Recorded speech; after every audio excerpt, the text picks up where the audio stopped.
पूरे विश्व में नारायण जहां भी गए हैं लक्ष्मी साथ गई, यहां पे नहीं आई। क्यों? तपस्या में पत्नी साथ नहीं आएगी। उसके पीछे कारण क्या है? यहां पर भगवान बोले भैया हम तप करेंगे, गृहस्थाश्रम थोड़ी निभाना है। यहां पर लक्ष्मी जी से कहा आप वैकुंठ में रहिए, हम यहां तप की मुद्रा में विराज रहे हैं। ऐसे ही रो रहे थे बद्रीनाथ भगवान भी, बद्री फल दे दो बालक को। तो क्या बता रहा था मैं? लक्ष्मी जी को भगवान बोले देवी हम तप करेंगे, और तप के बीच में आप यदि हमारे साथ रहोगी, कभी कुछ सीरा बना लाओगी, लो बहुत ठंडा है सीरा खा लो, कभी कुछ काढ़ा बना लाओगी, बहुत ठंडा कुछ काढ़ा पी लो, कभी सौल उड़ाओगी, कभी कंबल उड़ाओगी, कभी घी की मालिश करोगी, कभी गरम गरम जल लाओगी, कुछ करो, हमको तुम तप में देख तो पाओगे नहीं, इसलिए तुम वैकुंठ ही रहो, हमारे तप में विघ्न होगा। यहाँ के सेवायत बद्रीनाथ भगवान के स्पर्श करने वाले रावल जी को भी अधिकार नहीं है कि वो विवाह करें। वो भी आजीवन जब तक बद्रीनाथ भगवान की सेवा करेंगे वो भी ब्रह्मचर्य में रहेंगे, क्योंकि तपस्वी की सेवा ब्रह्मचारी ही कर सकता है। लेकिन लक्ष्मी जी से देखा नहीं गया। लक्ष्मी जी विचार करने लगी कि मैं क्या करूं, और तभी लक्ष्मी जी मन में विचार किया कि बदरी फल जो है यानी कि बेर, ये जिस पेड़ पर लगता है उस पेड़ की तासील बहुत गर्म होती है। सबसे ठंडा वृक्ष होता है चंदन का, और सबसे गर्म वृक्षों में एक गर्म वृक्ष होता है बेर का। लक्ष्मी मैया ने विचार किया कि ठाकुर जी बैठे हैं, इतनी ठंडी वायु चल रही है, ब्यार चल रही है, बर्फ गिर रही है, मैं अपने नाथ को देख नहीं पा रही। तो जहां पर ठाकुर जी बैठे थे ठीक वहीं कमर लगा करके लक्ष्मी जी ने विचार किया लक्ष्मी रूप में तो नहीं रह सकती, तब आप बदरी वृक्ष बन करके प्रकट हो गए, ताकि इनका स्पर्श रहेगा तो ठाकुर जी को ज्यादा शीतलता का अनुभव नहीं होगा। इसलिए बद्रीनाथ, बद्री यानी पेड़, और यहां की बद्री यानी श्री लक्ष्मी ही बद्री वृक्ष बन के खड़ी हैं, इसलिए बद्रीनाथ माने लक्ष्मीनाथ, वही ठाकुर जी यहां विराजमान है। ऐसे श्री बद्रीनाथ। इस भूमि की इतनी सुंदरता का कारण क्या है? भागवत में वर्णन है। जब भगवान यहां पर तप करने के लिए बैठे, तो कोई भी तप करने बैठे सबसे पहले सिंहासन हिल जाता है इंद्र का। इंद्र सोचता है कि अब ये तप करके मेरे सिंहासन को लेंगे। इंद्र को यह नहीं पता कि वो त्रिलोकीनाथ हैं, वो चाहते हैं तो तुम सिंहासन पर बैठते हो, लेकिन फिर भी उसको चिंता हो गई। इंद्र ने एक ही बाण है उसके पास सबकी तपस्या भंग कराने का, कामदेव से जाकर के कहा ये हमारे तप कर रहे हैं ठाकुर जी, इनको कहीं ना कहीं इंद्र की पदवी चाहिए, आप जाकर के कुछ योजना बनाओ। कामदेव बोले तुम पे एक ही काम है, कोई भी तप करने बैठता है मुझे भेज देते हो।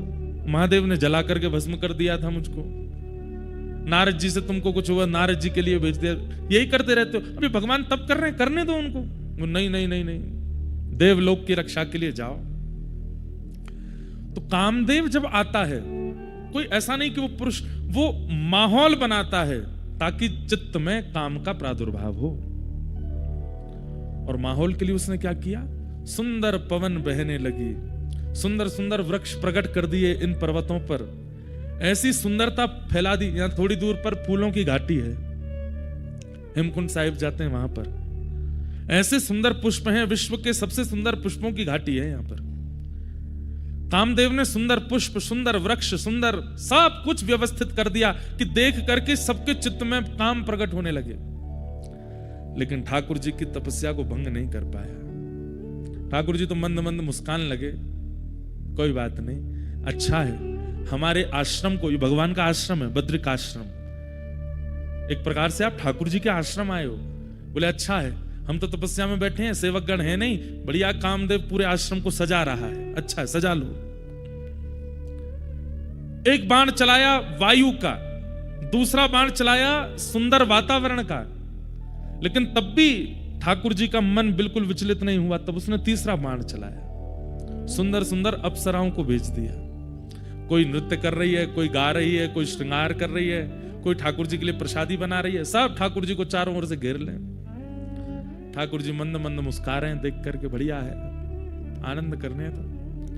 अनेक प्रयास करने पर भी जब ठाकुर जी की तपस्या भंग नहीं हुई, कामदेव ने सबरे बाण चला दिए, अंत तो गत्वा कामदेव आया और चरणों में आकर के क्षमा प्रार्थी हो गया। बोले नाथ, असंख्य वर्षों तक मैं आपको विचलित करने का प्रयास करता रहा, लेकिन आप ना तो विचलित हुए और सबसे बड़ी बात ना क्रोधित हुए। आपको गुस्सा भी नहीं आया, आप मुस्कुरा रहे हैं। मुझसे गलती हो गई, अपराध हो गई, क्षमा कर दो। भगवान बोले नहीं, हमको तो बहुत प्रसन्नता है, हम तो यहाँ तपस्या कर रहे थे, उठना हमारा है नहीं, तुमने बढ़िया हमारे आश्रम को सजा दिया, बहुत अच्छा किया। अब जाओ नहीं, सब यहीं रह जाओ, इस नगर की और इस आश्रम की सुंदरता बढ़ाते रहो। तो ये जो सुंदरता है यहां पर, ये जो सौंदर्य है, ये किया गया था ठाकुर जी की तपस्या भंग करने के लिए, लेकिन ठाकुर जी ने इस सौंदर्य को सदा के लिए यहीं पर अवस्थित कर दिया। और भगवान ने कहा देखो, हर तपस्या करने वाला अपनी तपस्या तोड़ दे, ऐसा नहीं है। और ये तुम बात बात पर अप्सराओं को लाके खड़ा मत किया करो। तुम सोचते हो कि हमें अप्सराएं अपने ऊपर व्याकुल कर लेंगी। बोले गलती हो गई भगवान। भगवान बोले रुको। और ठाकुर जी ने ऐसे अपनी जंघा का, अपनी उरु का जैसे ही घर्षण किया, तो यहां के घर्षण से थोड़ा सा मैल गिरा, और उस मैल से, यहां के घर्षण से उर्वशी प्रकट हो गई। कहते हैं प्रकट तो अनेक अप्सराएं हुई भगवान के ऐसी जंघा का घर्षण करते ही।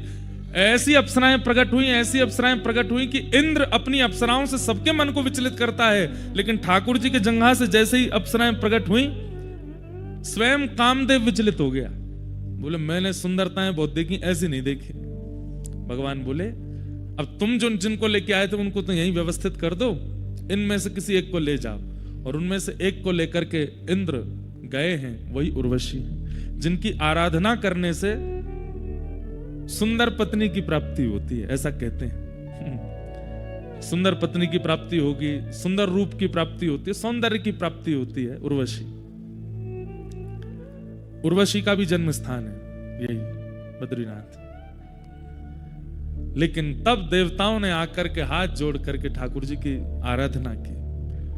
और कल हम आरती गा रहे थे ना, वो आरती नहीं, स्तुति है बद्रीनाथ भगवान की। और उस स्तुति में ये भाव करने वाले जैसे नारायण है, वैसा किसी ने नहीं किया। एक संत की वाणी मैंने सुनी, भगवान तप क्यों कर रहे हैं, इसका दूसरा कारण क्या है। कई संतों ने, कई विद्वानों ने, कई ऋषियों ने भगवत प्राप्ति के लिए तप किया, आज भी कर रहे हैं। दो चारों से तो मैं भी मिला हूं जो आज भी तप कर रहे हैं। यहां पर जो चरण पहाड़ी है, आगे माणा से ऊपर सतोपंथ के मार्ग हैं, वहां आगे कई गुफाएं हैं, और वहां कई संत आज भी रहते हैं और रह करके ठाकुर जी के लिए तप कर रहे हैं। तो भगवान कहते हैं कि भाई ये यथामाम प्रपद्यन्ते ताम्स तथैव भजाम्यहम्, जो मुझे जैसे भजता है मैं उसे वैसे ही मिलता हूं। तो कहीं ना कहीं जब व्यक्ति तप करता है तो ठाकुर जी को अपने ऊपर ऋण जैसा लगने लगता है, भार जैसा लगने लगता है। ठाकुर जी बोले इतनी कठिनाई सह करके, इतना अव्यवस्थित होकर के ये मेरी आराधना कर रहा है, कहीं इसके मन में यह विचार ना आ जाए कि नाथ हम इतना तप करते हैं, आप तो वैकुंठ में आनंद फरमाते हो, आनंद करते हो। तो ठाकुर जी भी यहां तप में बैठे, और ठाकुर जी बोले तुम सबके तप की तो अवधि है, किसी के 50 वर्ष, 100 वर्ष, 500 वर्ष, 1000 वर्ष, पर मैं ऐसे तप में बैठूंगा जब तक पृथ्वी लोक है, तब तक मेरा तप चलता ही रहेगा। अनावृत तप कर रहे हैं ठाकुर जी।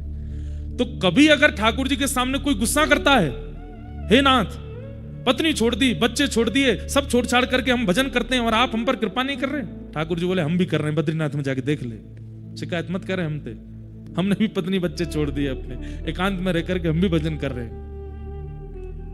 तो कहीं कोई शिकायत ना करे और कहीं कोई ठाकुर जी पर ऋण ना डाल दे, इसलिए भी ठाकुर जी यहां तप में बैठे हैं और हमें दिखाने के लिए बैठे हैं। बोले तुम क्या तप करोगे, हमारा तप देखो कैसा तप है, अद्भुत। ऐसे हमारे श्री बद्री विशाल भगवान, उन्हें हम बारंबार प्रणाम करते हैं, उन्हें बारंबार वंदन करते हैं।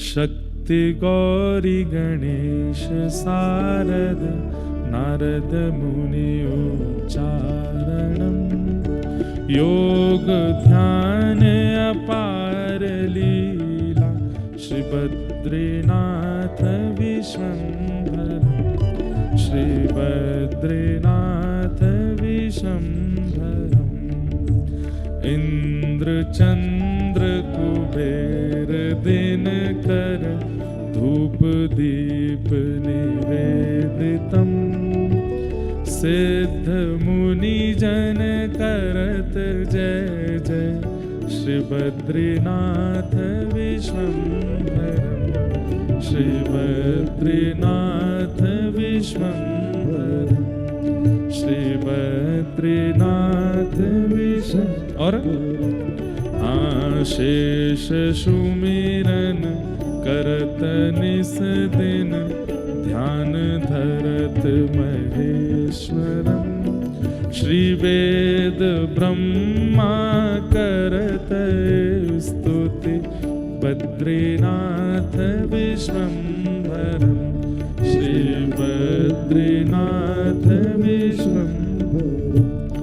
कैलाश में एक देव निर्जन शैल शिखर महेश्वरम् राजा युधिष्ठिर करत स्तुति बद्रीनाथ विश्वम्भरम् श्री बद्रीनाथ विश्वम्भरम् श्री बद्रीनाथ विश्वम्भरम्।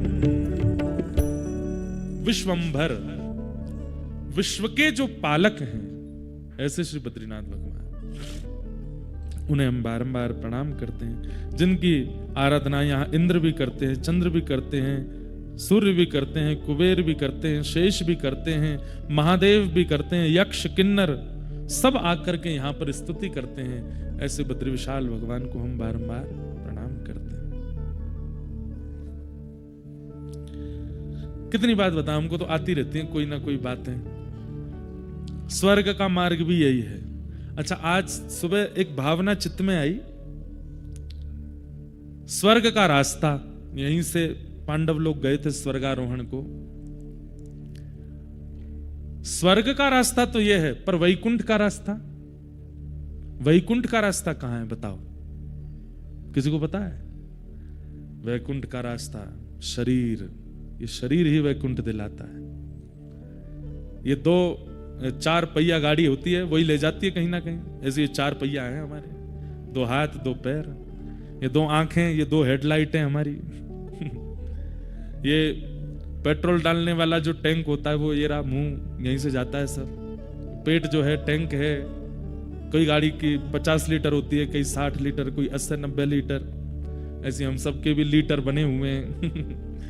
कोई 2 रोटी, कोई 4 रोटी, कईयों के तो महाराज 18-18 रोटी चल जाती हैं, कई तो नाप के पाते हैं, इतनी चाहिए। आजकल तो ऐसे बच्चे नहीं है, पर हमने देखे हैं ऐसे भी। कब खिला दो, ऐसे ऐसे जीव हैं महाराज संसार में, भोजन का नाम ले दो और उनको भूख लगाती है। हमारे परिकर में भी हैं 2-4 ऐसे। यहां पे नहीं है, इधर मत देखना कहीं। वो आए नहीं है, क्यों नहीं आए? कोई बद्रीनाथ में भोजन मिलेगा ही नहीं। कम खाना होता है ना यहाँ पे। तो ये शरीर गाड़ी है, स्वर्ग का रास्ता। लोग बात कहते हैं, मेरे को फोन पे भी अभी बात कर रहे, बोले वहां तो स्वर्ग की सीढ़ियां दिखाई देती हैं। मैंने हाँ, आपने देखी? मैंने वैकुंठ की देखी। और ये वैकुंठ की देखी आए? मैं स्वर्ग वाली से तो फिर भी उतर के आना पड़ता है कभी ना कभी। छिन्ने पुण्य मर्त लोकम विसंति। पर वैकुंठ की सीढ़ी देखने वाला, वैकुंठ जाने वाला दोबारा लौट के नहीं आता। वैकुंठ की सीढ़ी क्या है? तब मन में आया, वैकुंठ का रास्ता तो शरीर है। इन आंखों का आश्रय लेकर के, इन कानों का आश्रय लेके, मुख का आश्रय लेके, हाथ का आश्रय लेके, चरणों का आश्रय लेके, मन का आश्रय लेके, बुद्धि का आश्रय लेके, हमारी भीतर की जीवात्मा इस देह का आश्रय लेती है, तभी उसको वैकुंठ मिलता है। वैकुंठ का रास्ता शरीर है। बहुत सुंदर भाव है। आइए हम कृष्ण उद्धव संवाद में प्रविष्ट होते हैं। भगवान अपनी लीला संवरण करने की स्थिति में हैं और उद्धव पर विशेष कृपा कर रहे हैं। उद्धव को अपने समीप बैठा करके भगवान ज्ञान उपदेश कर रहे हैं। और उद्धव को भगवान कहते हैं भैरवी। तम तु सर्वं परित्यज्य स्नेहं स्वजन बंधुषु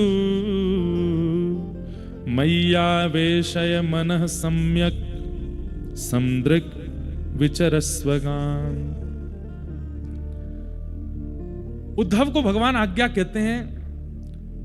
आज्ञा होती है कि भाई संसार के विषयों का त्याग करो, संसार के विषयों का त्याग करो, संसार के संबंधों का त्याग करो।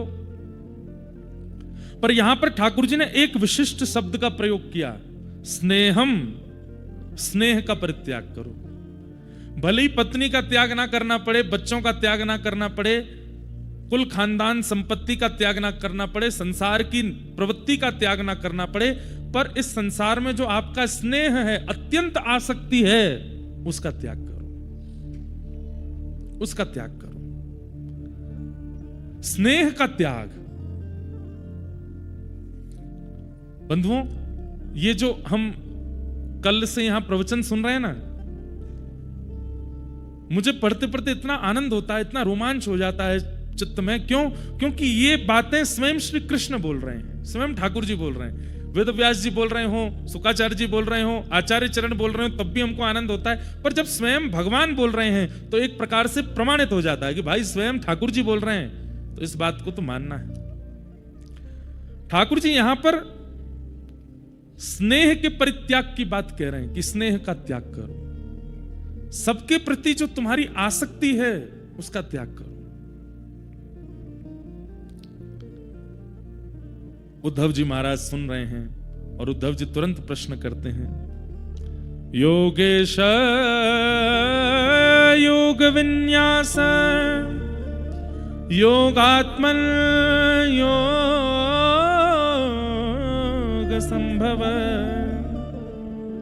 निश्रेयसाय में प्रोक्त त्यागः संन्यास लक्षण।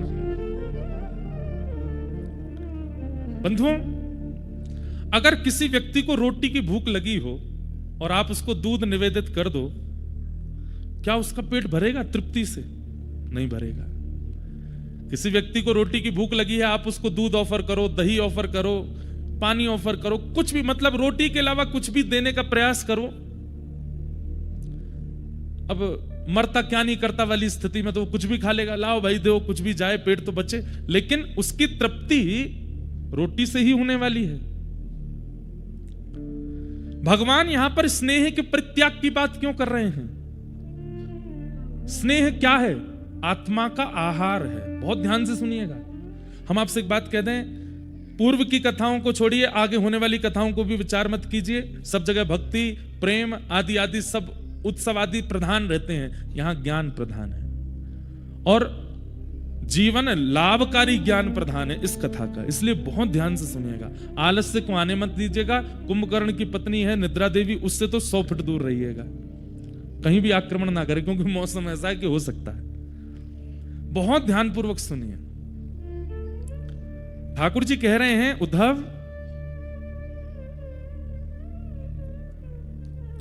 व्यक्ति की भूख रोटी मिटा सकती है, दूध नहीं, दही नहीं, अन्य सामग्री नहीं। पर हम अपनी आत्मा के साथ क्या करते हैं? आत्मा का आहार है स्नेह, और वो स्नेह के रूप में हम वो सब ही दे रहे हैं। मतलब उसको दूध ही पिलाते हैं। आत्मा कहती है मैं भूखी हूं, हम उसको दूध पिलाते हैं। दूध किस रूप में? संसार के प्रियजनों से प्रिय प्रेम संबंध मान करके, उनके प्रति आसक्ति बना करके। आत्मा सदैव अतृप्त क्यों रहती है? एक व्यक्ति अनेक काल तक हमें अच्छा क्यों नहीं लगता? कुछ दिन बाद उसमें दुर्गुण क्यों दिखने लग जाते हैं? क्योंकि हमारी आत्मा ये बात मानती है कि भाई इससे मेरी तृप्ति नहीं है। तुम जिसका आस्वादन मुझे करा रहे हो, इससे मैं तृप्त होने वाली नहीं हूं। इसलिए संसार में चाहे कितना भी सुंदर व्यक्ति, कितना भी गुणवान व्यक्ति कोई भी जीवन में आ जाए, हम एक समय आने पर उससे तृप्त हो जाते हैं। क्यों? क्योंकि हमारी आत्मा कह रही है कि इससे मेरे जीवन के मेरा उद्धार संभव नहीं है। स्वयं भगवान कहते हैं स्नेह केवल मुझसे करो उद्धव, क्योंकि तुम्हारी आत्मा की तृप्ति केवल मुझसे होगी और किसी से नहीं होगी। बाकी सबों से तुम इंद्रिय तृप्त करते हो और तुम्हें ऐसा लगता है कि आत्मा तृप्त हो रही है। नहीं, इंद्रिय तृप्त होती है, आत्मा नहीं। तुम्हारे चित्त की तृप्ति का कारण तो केवल मैं बनूंगा। यहां से जितना नीचे उतरते चले जाओगे, इंद्रिय सुख के सामग्रियां खूब मिल जाएंगी। यहां इंद्रिय सुख की कोई समाधान नहीं है, यहां पर इंद्रियों सुख की कोई सामग्री नहीं है, पर फिर भी जाड़ा लग रहा है, ठंड लग रही है, कुकुड़ रहे हैं महाराज, बुखार में हैं, दवाई खा रहे हैं, सिरप पी रहे हैं, डॉक्टरों से मिल रहे हैं, लेकिन फिर भी चित्त सुखी है, आत्मा को तृप्ति हो रही है। कुछ नहीं तो बद्री विशाल को नहीं देख पाए तो आकाश को देख लेते हैं, पर्वतों को देख लेते हैं, उन्हीं से तृप्त होने लग जाता है चित्त। ठाकुर जी कह रहे हैं, उद्धव, व्यक्ति के आत्मा का आहार मैं हूं और वो मुझे छोड़ करके सब कुछ खिलाता है, इसलिए उसकी आत्मा कभी तृप्त नहीं होती। पत्नी भी जीवन में आवे, बच्चे भी जीवन में आवे, जो भी जीवन में आवे, अगर वो मेरे माध्यम से आएगा उसको तृप्ति का अनुभव होगा। अगर वो बिना मेरे माध्यम से केवल इंद्रिय सुख के लिए किसी को जीवन में आश्रय देगा, वो अतृप्त ही रहेगा। और अगर मेरी प्राप्ति नहीं कर पा रहे हो, मेरे से स्नेह नहीं हो पा रहा है, तो त्याग करो, धीरे धीरे त्याग करना प्रारंभ करो। जब ये घड़ा खाली होगा, जब इसमें मुझे अवकाश दिखाई देगा, खालीपन दिखाई देगा, तो मैं अपना प्रेम रस स्वयं उड़ेलने का प्रयास करूंगा। इसलिए त्याग करो। त्याग का मतलब शारीरिक त्याग नहीं, शरीर से त्याग करना उचित नहीं है, शरीर से त्याग करना बहुत श्रेष्ठ नहीं है। शरीर, मैंने कल भी कथा में कहा था, शरीर से किसी को छोड़ देना बहुत बड़ी बात नहीं होती, पर चित्त से छोड़ना ये बहुत कठिन होता है। एकादशी का व्रत हो, करवा चौथ के व्रत हो, माताएं अन्न त्याग देती हैं, पर यूं ही देखती नहीं चंद्रमा कब निकलेगा, कब निकलेगा। क्यों? अरे रोटी, तू कितनी भाग्यशाली है। कोई खाने वाला दिख जाता है तो करवा चौथ वाले दिन माताएं कहती हैं हमारे सामने मत खा गए। क्यों? हमने शरीर से तो त्याग कर दिया, पर चित्त से नहीं कर पा रहे। चित्त यूं ही ढूंढ रहा है। अब कल बद्रीनाथ में पहाड़ों के पीछे थे, चंद्रमा दिख ही नहीं रहे रात में। एक दो माताएं जहां हम रुकी वहां पे भी, यहां तो चंद्रमा दिख ही नहीं रहा है, कहां है? बोले पहाड़ों के पीछे छुप गया है। तो बेचारियों ने अपने घर में वीडियो कॉल करके कहा वहां का चंद्रमा दिखा दो। तो वीडियो कॉल करके जहां की वो हैं वहां के चंद्रमा देख रही हैं। बोले महाराज जी हमने तो वहीं का चंद्रमा देखा। मैं बहुत बढ़िया, हो जाओ शुरू। शरीर से त्याग करना बड़ी बात नहीं है, चित्त से त्याग। और चित्त का त्याग कैसा है? चित्त का त्याग ऐसा है कि एक बार छूटा दोबारा आएगा नहीं। एक बार रोटी अगर त्याग दी तो दोबारा उसके प्रति इच्छा नहीं होगी। चित्त का त्याग कैसा है कि चित्त अगर त्याग करता है तो जिसका त्याग किया उसके प्रति घृणा बुद्धि हो जाती है, और घृणा बुद्धि ना भी हो तो उसकी आवश्यकता नहीं लगती है। यह चित्त का त्याग है। शरीर का त्याग कैसा है? मजबूरी लगती है, छोड़ना ही पड़ेगा, आवश्यकता तो बहुत है लेकिन क्या करें, छोड़ना है। शरीर का त्याग नहीं। भगवान तो कितनी बार आज्ञा करते हैं, बोले मैं भी गृहस्थाश्रम में रहता हूं, सबके संग रहो, सबके बीच में रहो, पर अपने चित्त पर किसी को अधिकार जमाने मत दो। तब अर्जुन कहता है, वो उद्धव कहते हैं। बंधुओं एक बात कहें, कृष्ण अर्जुन संवाद वो हाई स्कूल की पढ़ाई है, और कृष्ण उद्धव संवाद ये यूनिवर्सिटी लेवल है। इसको समझ लीजिएगा, बस अद्भुत है। अब इसके बाद एक ऐसा प्रसंग आएगा वो बहुतों ने सुना है, लेकिन ये सारे प्रसंग कृष्ण उद्धव संवाद से ही प्रकट हुए। अब उद्धव कहते हैं, बोले नाथ आपका कहना बहुत आसान है कि भाई स्नेह का त्याग करो, लोगों को चित्त पर हावी मत होने दो, किसी को भी अपने चित्त पर आक्रमण मत करने दो, त्याग करो त्याग करो। ये कहना बहुत आसान है ठाकुर जी, ये त्याग होगा कैसे ये सिखाओ। त्यागोयम दुष्करो भूमन कामानां विषयात्मभिः सुतराः त्वयि सर्वात्मन् भक्तेरिति में मति। बोले बताना कहना बहुत आसान है कि त्याग करो, करवाना सिखाइए, होगा कैसे? और जो लोग त्याग कर देते हैं उनके लक्षण क्या होते हैं? जो लोग त्याग कर पाते हैं, जो इस प्रकार की स्थिति जो आप बता रहे हैं, जो कर लेते हैं, वो ऐसा क्या करते हैं? उनकी जीवनचर्या कैसी होती है? उनका विचार कैसा होता? उनका स्वभाव कैसा होता? उनके लक्षण कैसे होते हैं? कृपा करके मुझे बताइए कि त्याग करने की स्थिति बनती कैसे? तब भगवान कहते हैं आत्मानो गुरुरात्मैव पुरुषस्य विशेषतः यत् प्रत्यक्षानुमानाभ्यां श्रेयो सावनुविन्दते प्रायेण मनुजालोके लोकतत्त्वविचक्षणा समुद्धरन्ति आत्मानम् आत्मानैवाशुभाशयात्। कितनी अच्छी बात। ठाकुर जी कह रहे हैं त्याग वही कर सकता है दो लोग। कौन? पहला वो जिसने संसार के विषय को चखा ही ना हो। जिसने चखा ही नहीं होगा उसके जीवन में विषय आएगा कैसे? समझ रहे हैं हमारी बात? बहुत ध्यान से सुनिएगा। बोले जिसने विषय का कभी रस ही नहीं लिया है, विषय का आस्वादन ही नहीं किया, वो उस विषय में आसक्त कैसे होगा? या तो उद्धव वो व्यक्ति निरासक्त रह सकता है जिसने कभी विषय का आस्वादन नहीं किया हो, और दूसरा कौन?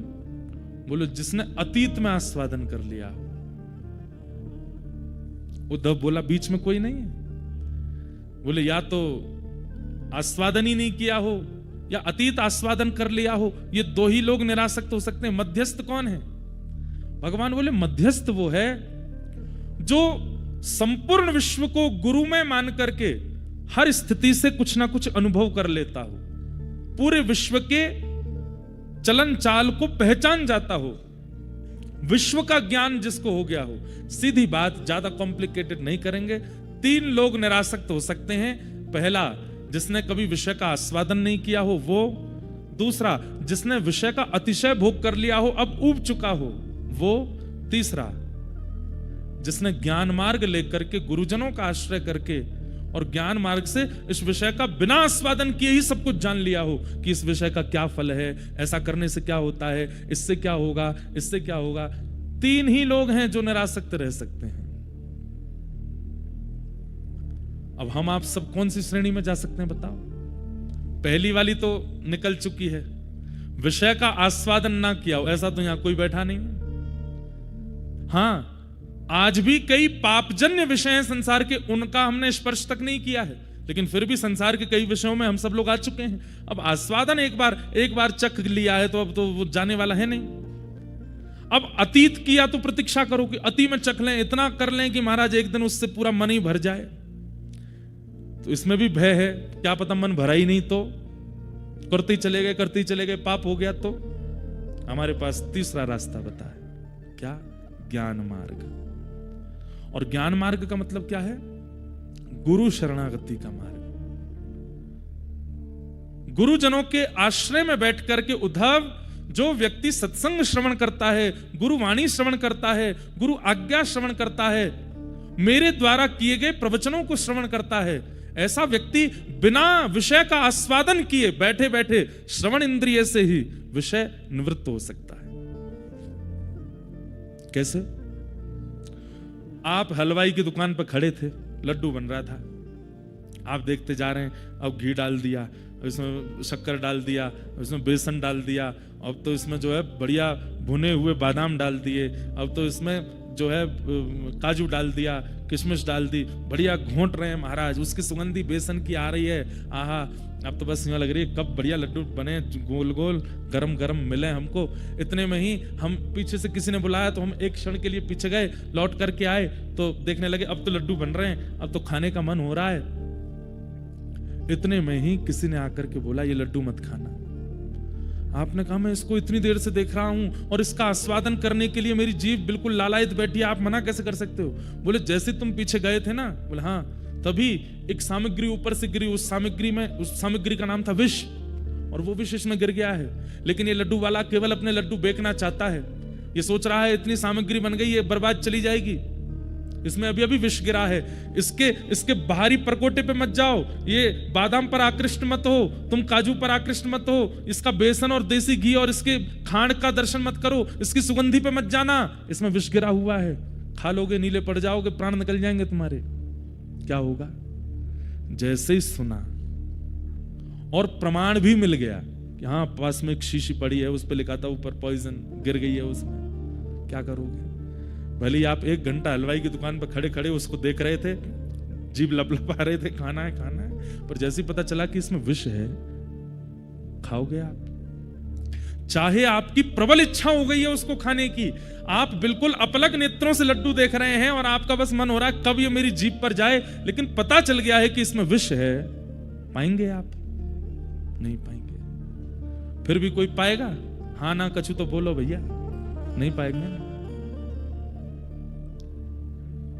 लेकिन हजारों सालों से कथाएं होती आ रही हैं और हजारों सालों तक होते रहेंगे। हम यही बताते जा रहे हैं सारे कथा वक्ता कि जो लड्डू खाने के लिए बैठे उसमें विष है, फिर भी नहीं छोड़ रहे, फिर भी उसका आस्वादन करते। वो लड्डू क्या है? संसार के विषय भोग, संसार की आसक्तियां, संसार के वो सारे विषय जो हमको पकड़ लेते हैं अपने पास, नहीं करने देते कुछ भी, नहीं होने देते किसी और का, नहीं होने देते प्रभु शरणागति में। भगवान कहते हैं क्या करो? बोले सुनते रहो गुरुजनों की बात, वो कहते रहेंगे इसमें विष है, विष है, विष है, विष है, विष है, कभी तो मन चेतेगा, कभी तो मन चेतेगा। और जिस दिन मन चेत गया उस दिन संसार के सारे विषय विष के समान दिखने लगेंगे और बिना आस्वादन किए ही त्याग हो जाएगा। उद्धव, ये त्याग का मार्ग है। उद्धव बोला कोई प्रमाण दो। बोले प्रमाण दूं? बोले हाँ। तब भगवान कहते हैं सुनो, तुम्हें एक प्रमाण की कथा सुनाता हूं कि यदु नैव महाभागो ब्रह्मण्येन सुमेधसा, कि यदु नैव महाभागो ब्रह्मण्येन सुमेधसा, पृष्टः सभाजितः प्राह प्रश्रयावनतं द्विज। उद्धव, हम किस कुल में जन्मे हैं? उद्धव बोला हम यदुकुल में हैं। अच्छा एक बात बताओ, मैंने यदुकुल क्यों चुना, तुम्हें पता है? उद्धव बोले नहीं। बोले इतने बड़े बड़े तपस्वी, इतने बड़े बड़े ज्ञानी, इतने बड़े बड़े वैदज्ञ हैं संसार में, पर मैंने यदु महाराज के वंश को ही क्यों चुना कि मुझे इसी में अवतार लेना है? उद्धव बोले मुझे नहीं पता। बोले चलो आज बताता हूं। बोले हमारे कुल के पित्र हैं, हमारे पूर्वज हैं यदु महाराज, और वे यदु महाराज एक बार अत्यंत, जब संसार के बहुत विषय भोग सब कुछ उन्होंने देख लिया, संसार की खूब उपलब्धियां देख ली, संसार का खूब वैभव देख लिया, ऐश्वर्य देख लिया, नाम प्रतिष्ठा सब कुछ उन्होंने अनुभव कर लिया। उसके बाद एक दिन एकांत में बैठे बैठे उन्होंने सोचा मेरे पास आज संसार की हर वस्तु है, ऐश्वर्य है, धन है, संपत्ति है, विवेक है, बुद्धि है, परिवार है, सब कुछ है, बल है। एक व्यक्ति को जीवन जीने के लिए जो जो वस्तु चाहिए वो सब है, और थोड़ा बहुत नहीं है, अति में है, लेकिन फिर भी मन को शांति क्यों नहीं है? तब हमारे कुल के प्रणेता श्री यदु जी महाराज, वे मेरे परम भागवत भक्त श्री प्रहलाद जी के पास गए और प्रहलाद जी से जाकर के उन्होंने अपना ये मन का भाव कहा कि मैंने सब कुछ देख लिया अपने जीवन में, लेकिन मेरे मन को एक स्थिरता, एक शांति का अनुभव नहीं होता प्रहलाद जी। तो प्रहलाद जी महाराज बोले आपको सत्संग की आवश्यकता है, आपको एक दिशा निर्देशन करने वाले गुरु की आवश्यकता है। यदु बोले कौन है गुरु? मैं बड़े बड़े गुरुजनों के पास जाता हूं, वे सब तो मुझे ही प्रणाम करने लगते हैं, वे सब तो मुझे ही वंदन करने लगते हैं। ऐसे कौन से गुरु होंगे जो मुझे शिष्य रूप में स्वीकार करें? बोले आपको गुरुजन प्रणाम क्यों करते हैं? इसलिए प्रणाम करते हैं क्योंकि उनको पता है आप यदु हो, आप अत्यंत श्रेष्ठ हो। ऐसे व्यक्ति के पास आपको जाना चाहिए जिसकी आपकी श्रेष्ठता और अश्रेष्ठता से कोई फर्क ना पड़ता हो। गुरु वो है जो माला पहनाने वाले का ज्यादा प्रेम ना करे, गाली देने वाले से ज्यादा बैर ना करे। ऐसा गुरु जीवन में आना चाहिए। बोले ऐसे गुरु कौन है? बोले चलिए मेरे साथ। तभी आप उनको लेकर के गए। आहा, प्रहलाद जी महाराज कहते वो रहे आपके गुरु।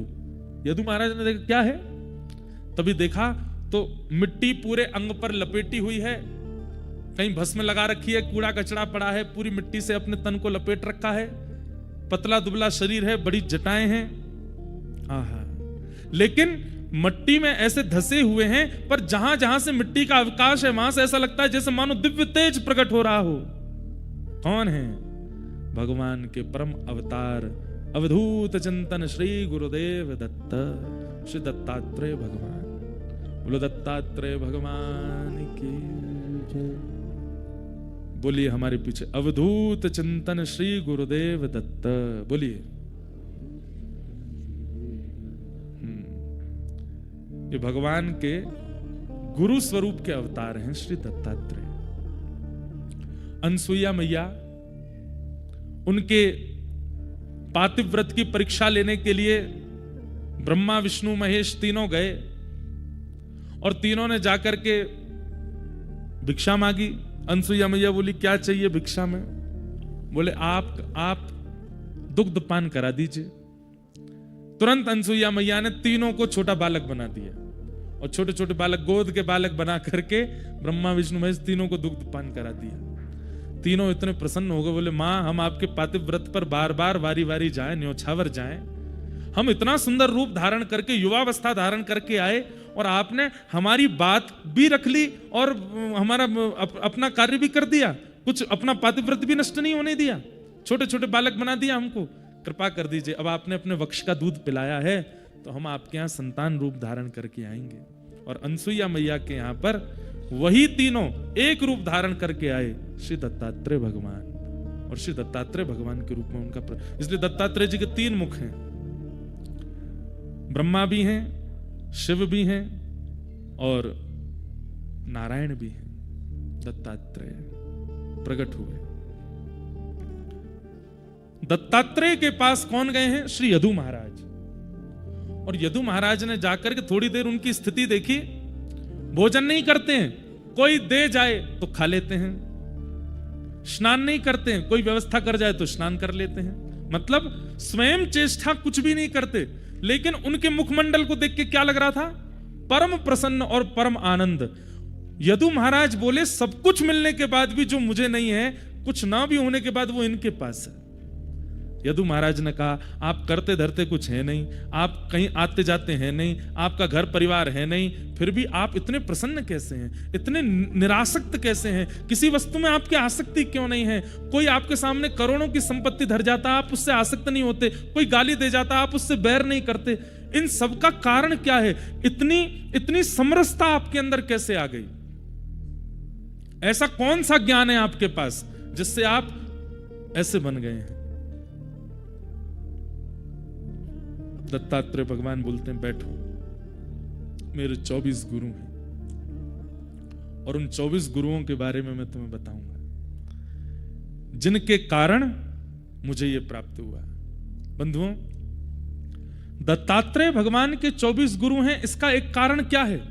दीक्षा गुरु एक ही होना चाहिए, मंत्र देने वाले गुरु एक ही होने चाहिए, पर सीखने वाले, सिखाने वाले गुरु अनेक हो सकते हैं। आप जिससे भी सीखते हैं उसको अपना गुरु। अभी आज क्या होता है, ये प्रसंग सुनने से पहले आपकी दृष्टि क्या है वो सुनिए, और इस प्रसंग के बाद आपकी दृष्टि क्या होनी चाहिए, दोनों का ध्यान रखिएगा। ध्यान से सुनो। अभी आपकी दृष्टि कैसी है? आप यहां से बाहर निकलते हैं, जितने लोगों से मिलते हैं उनमें 2 ही चीज का दर्शन करते हो, या तो गुण या दोष। इस प्रसंग को सुनने के बाद, यहां से निकलने के बाद, ना तो किसी में आप दोष देखेंगे, ना किसी में गुण देखेंगे, केवल एक स्थिति का अनुभव करेंगे, क्या इससे मुझे क्या सीखने को मिल रहा है। अगर आप इस दृष्टि से आगामी 2-3 दिन भी बद्रीनाथ में विचरण कर लिए, कथा के विश्राम दिवस पर आपसे ज्यादा प्रसन्न व्यक्ति कोई नहीं होगा। इस बात को सुनिएगा मत, प्रैक्टिकल कीजिएगा। आज इसी प्रसंग के बाद से जो दिखे सामने, उसमें ना गुण देखो ना दोष देखो। ये भी एक प्रश्न आता है, आगे आएगा। भगवान ने उद्धव से कहा किसी में दोष नहीं देखना, तो उद्धव ने कितनी अच्छी बात कही भगवान से। क्या कहता है? बोले ठाकुर जी आप उस स्थिति में हो कि आपको किसी में दोष नहीं दिखते। पहाड़ के ऊपर चढ़ जाने वाले व्यक्ति को टूटे हुए घर नहीं दिखते, बनी हुई बिल्डिंगें नहीं दिखती, कलर रंग नहीं दिखते, सब समान दिखते हैं। पर नीचे रहने वाला, अब कल चरण पहाड़ी चढ़ के देखना, यहां पर इतना कंस्ट्रक्शन चल रहा है बद्रीनाथ में, वहां से कुछ नहीं दिखेगा आपको, वहां से सब सामान्य दिखेगा। लेकिन नीचे व्यवस्थित रहने वाले व्यक्ति को सब दिखता है, गड्ढे भी हैं, कंकड़ भी है, कीचड़ भी है, सब कुछ दिखता है। तो उद्धव ने कितनी अच्छी बात कही। उद्धव क्या कहता है? बोले नाथ आप जिस स्थिति में, वहां से ये बोलना बहुत आसान है कि किसी में दोष मत देखो, पर हम जहां हैं वहां से हमको दोष दिखता है, हमको गुण दिखता है, हम इससे कैसे बचें? भगवान इतने प्रसन्न हो गए उद्धव से। ठाकुर जी बोले बात तो सही है।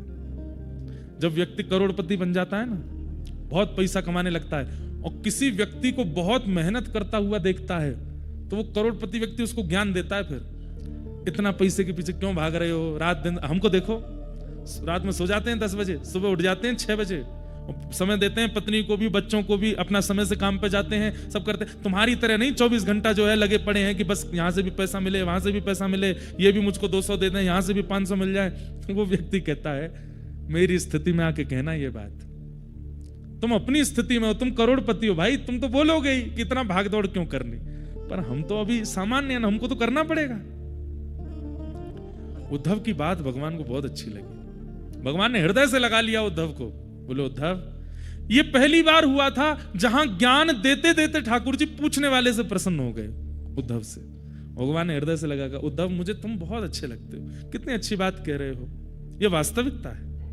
मैं परमात्मा हूं, इसलिए मेरा कहना बहुत सरल है कि किसी में दोष मत देखो, किसी में गुण मत देखो, पर तुम जीवात्मा हो, तुम्हें तो दोष गुण दिखेगा।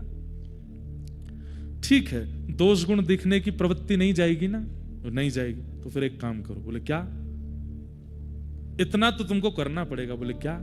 सब में गुण देखो, खुद में दोष देखो, सब में गुण का दर्शन करो। चाहे अपनी पद से कितना भी गिरा हुआ व्यक्ति तुम्हारे सामने आ जाए, उसमें भी गुण दर्शन करो। ये जीवित है, ये आज भी जी रहा है, इसमें गुण क्या है? और मैं आज भी भटक रहा हूं, मुझ में अवगुण क्या है? हर दिन ये तो कर सकते हो। तब उद्धव बोला हाँ ये कर सकते हैं। बोले यही करो। एक दिन यही करते करते करते करते अपने दोष देखते देखते एक दिन ऐसा आएगा उद्धव, तुम जब नजर घुमा के देखोगे तो मैं जहां खड़ा हूं मेरे बगल में ही खड़े होगे, और फिर मेरे बगल में खड़े होगे तो सब समान ही दिखेंगे ना, फिर तो दोष नहीं दिखेगा ना। बोला हाँ ना, ये हो सकता है। बहुत सुंदर प्रसंग है उद्धव कृष्ण संवाद। अब यहां से दत्तात्रेय भगवान अपने 24 गुरुओं का वर्णन कर रहे हैं। इन 24 गुरुओं की वार्ता सुनने के बाद मैं फिर कह रहा हूं, ना किसी में दोष देखिएगा, ना किसी में गुण, जो दिख जाए उसमें बस यही देखिएगा इससे मैंने क्या सीखा। अब ऐसे नहीं चलते फिरते आदमी में ही देखते चल रहे हो, कोई बैठा है, कोई कुछ कह रहा है, आपसे मिला है, उससे आपने क्या सीखा। मान लीजिए कोई बहुत लोभी व्यक्ति आया आपके सामने और उसकी बातें सुनकर के आपके मन में आया कि भाई बहुत लोभी है, उसमें दोष मत देखो, बल्कि उसको प्रणाम करो। आपके व्यवहार से, आपकी वार्ताओं से मैंने ये चीज अनुभव की, अगर ऐसा लोभ मेरे अंदर आएगा तो वो दूसरे को कितनी पीड़ा देगा। आप मेरे गुरु हैं, आपने मुझे सिखा दिया कि लोभ नहीं करना है। इस प्रकार हर जीव को, श्री महाराष्ट्र में संत हुए श्री एकनाथ जी महाराज, नाम सुना है? एकनाथ जी महाराज रोज गंगा स्नान करने जाते थे, और जिस मार्ग से जाते थे उसी मार्ग में एक घर था, वहां ऊपर बैठ करके एक विजातीय व्यक्ति, मुस्लिम व्यक्ति जल पीता, और जब एकनाथ जी निकलते उनके कभी आगे कभी इधर कभी उनके ऊपर कुल्ला कर देता। एकनाथ जी महाराज जितनी बार वो करता उतनी बार गंगा स्नान करते, निकल के आते, फिर कर देते, फिर जाते। एकनाथ जी महाराज से किसी ने कहा आप इस पर क्रोध क्यों नहीं करते, हम आपको 5 दिन से देख रहे हैं, ये रोज आपको परेशान करता है, हंसता है, और आप फिर बोले कि नहीं अच्छा है ना, मैं तो एक ही बार स्नान करके चला जाता, ये इसकी बढ़िया कृपा है कि इसकी वजह से 10 बार जाता हूं गंगा जी, एक बार डुबकी लगा के चला जाता, पर ये कितनी बड़ी कृपा करता है मेरे ऊपर, ये कहता एक बार नहीं 10 बार जाओ, 12 बार जाओ, 15 बार जाओ, इसकी कृपा से 15 बार गंगा मैया मुझे गोद में लेती हैं, इसलिए मुझे उस पर क्रोध नहीं आता। ऐसी दृष्टि ये प्रसंग बना देगा। किसी में दोष मत देखो, सब में गुण देखो।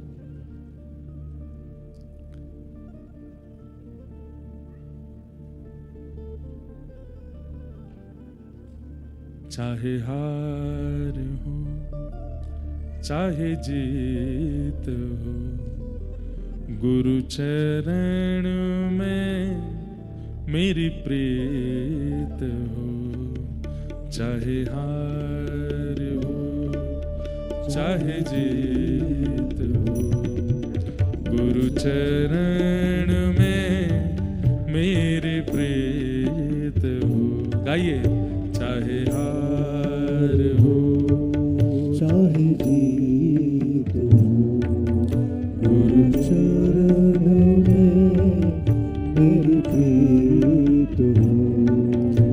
सागर भी तू साहिल भी तू, सागर भी तू साहिल भी तू, सागर भी तू साहिल भी तू, सागर भी तू साहिल भी तू।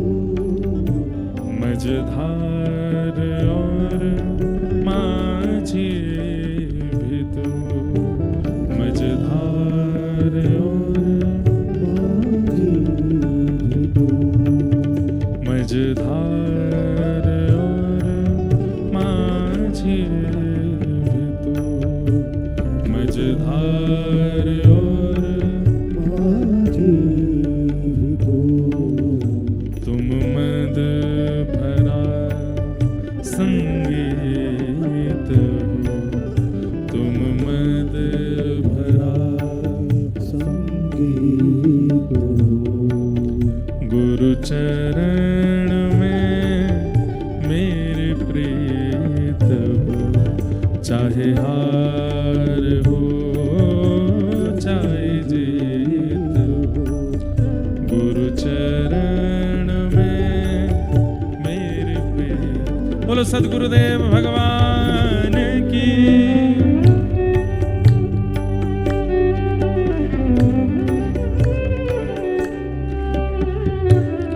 वो वाली ताली नहीं बजेगी, ये वाली बजेगी। अब ये ताल भी हमको सिखानी पड़ेगी आपको। 3 बार बजाइए, 1 बार छोड़िए, ऐसे बजेगा। हाँ हमारे साथ बजाओ। रुको रुको।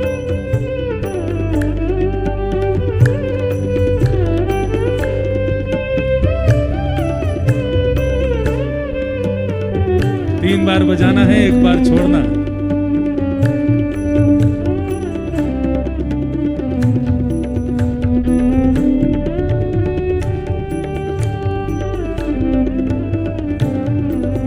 दुनिया ये जाने क्या भला, दुनिया ये जाने क्या भला, ओ दुनिया ये जाने क्या भला, दुनिया ये जाने क्या भला। क्या तेरे रूप में मुझे क्या मिला, तेरे रूप में मुझे क्या, ओ तेरे रूप में मुझे क्या मिला, तेरे रूप में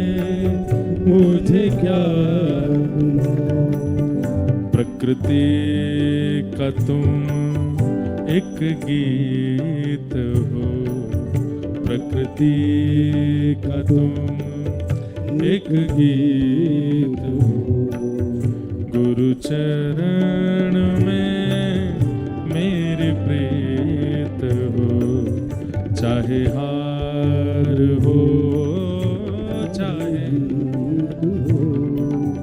गुरु चरण में। और बहुत सुंदर बात, टूटी हुई कश्ती मेरी, टूटी हुई कश्ती मेरी, टूटी हुई कश्ती मेरी,